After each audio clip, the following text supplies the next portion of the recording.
Muito bem, então vamos verificar agora o assunto de rebatimento. Rebatimento é um assunto importantíssimo dentro da área da engenharia. A ideia geral de utilizar esse procedimento é obtermos as figuras em verdadeira grandeza.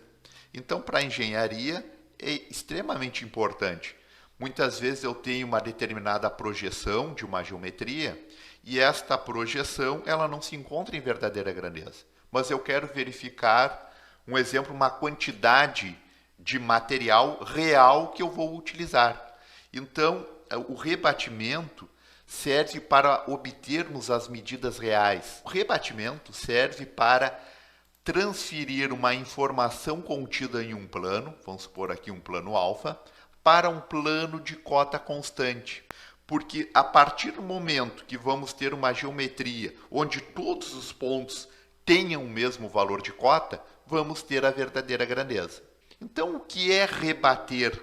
Rebater é transferir uma informação de um plano para um outro plano, através de uma reta de rotação. Esta reta de rotação ela vai permitir o giro de um plano em relação ao outro. Esta reta ela é denominada de charneira.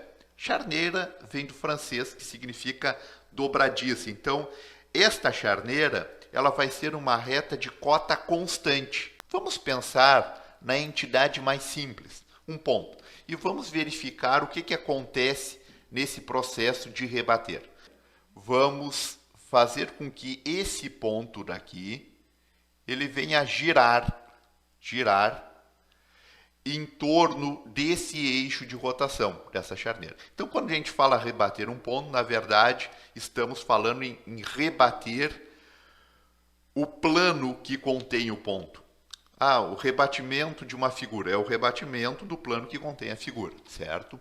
Então, rebater é transferir essa informação desse ponto para este plano. Então, aqui temos um raio de giro estabelecido. Esse raio de giro ele vai permanecer constante, mas estamos utilizando o plano XY. Então, a gente não vai conseguir utilizar o compasso na vertical. Então, a ideia é verificar determinados mecanismos que a gente consiga encontrar esse resultado daqui. Bom, que mecanismos são esses? Vamos pensar o seguinte. Este ponto P, ele tem a sua projeção. Tem a sua projeção cilíndrica ortogonal em relação ao plano XY. Então, vamos verificar esta projeção.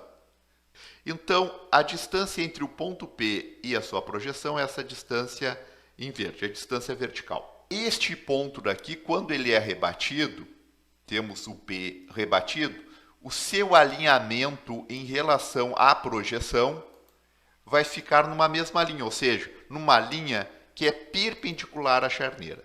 Esta linha ela é denominada de linha de chamada. Então, que mecanismo podemos fazer para encontrar este mesmo ponto? Aqui temos um triângulo retângulo. Temos a diferença de cotas do ponto até a sua projeção correspondente. Temos o raio e temos a distância do ponto até a sua charneira. Ou seja, a distância desse ponto daqui até a charneira correspondente. Então, a ideia é transferir esse triângulo retângulo que se encontra no espaço para um plano XY, ou seja, rebater lateralmente. A partir do momento que estabelecemos um rebatimento lateral, o que vai acontecer? Este valor de raio e o valor desta distância de diferença altimétrica vai ficar nesse plano XY. A partir do momento que temos esta distância em verde, que está no espaço, idêntica à distância horizontal, e mantivermos o ângulo de 90 graus, significa que o valor de raio vai ser idêntico. O mesmo triângulo retângulo que se encontrava em um plano vertical vai se encontrar na horizontal. Ou seja, esse mecanismo vai nos facilitar agora a utilizar o compasso. Mas agora vamos utilizar o compasso na horizontal. A partir do momento que a gente utiliza o compasso na horizontal, com este ponto daqui, de centro, vamos chegar exatamente ao mesmo resultado. Então, o rebatimento ele pode se dar nesse sentido ou pode se dar também no sentido oposto. Então, temos duas soluções estabelecidas aqui para o rebatimento. A partir dessa representação tridimensional, nos dá uma ideia bem clara do rebatimento. Então, para não ficarmos decorando as etapas, é interessante visualizarmos esta percepção tridimensional e, a partir disso, a gente vai conseguir estabelecer o rebatimento.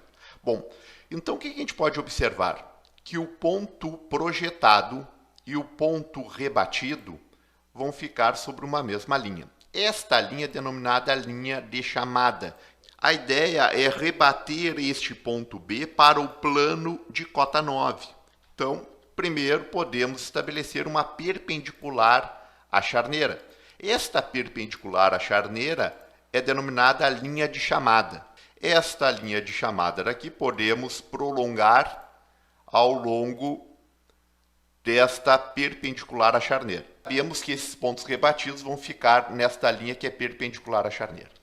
Depois a gente pode evidenciar também, a partir desse ponto projetado, podemos traçar uma reta paralela à charneira. E esta reta paralela à charneira corresponde à diferença de cotas do ponto em relação ao plano no qual está sendo rebatido. Então, podemos traçar uma paralela à charneira que passe por este ponto B. E nessa paralela à charneira, vamos marcar a diferença de cotas. Nesse caso, a diferença de cotas vai ser de 2 unidades. Então, marcamos 2 unidades nesta linha paralela à charneira. Tá? A ordem não vai influenciar. Uma paralela à charneira e depois essa perpendicular. A ordem não influencia. Bom, depois disso, podemos unir essa extremidade até a intersecção da charneira com a linha de chamada.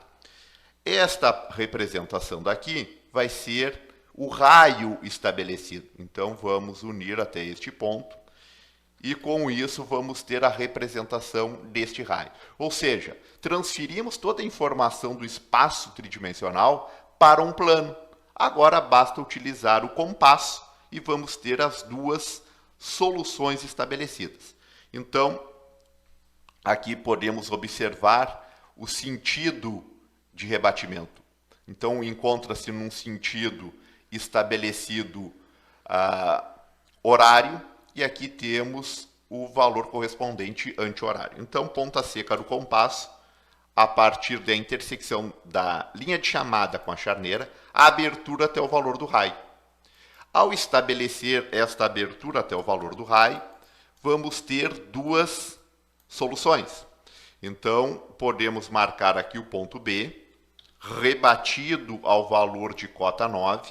Então, este ponto daqui vai ser o ponto B rebatido ao valor de cota 9. Seria este ponto estabelecido no plano de referência, no plano de cota constante. E seria uma solução.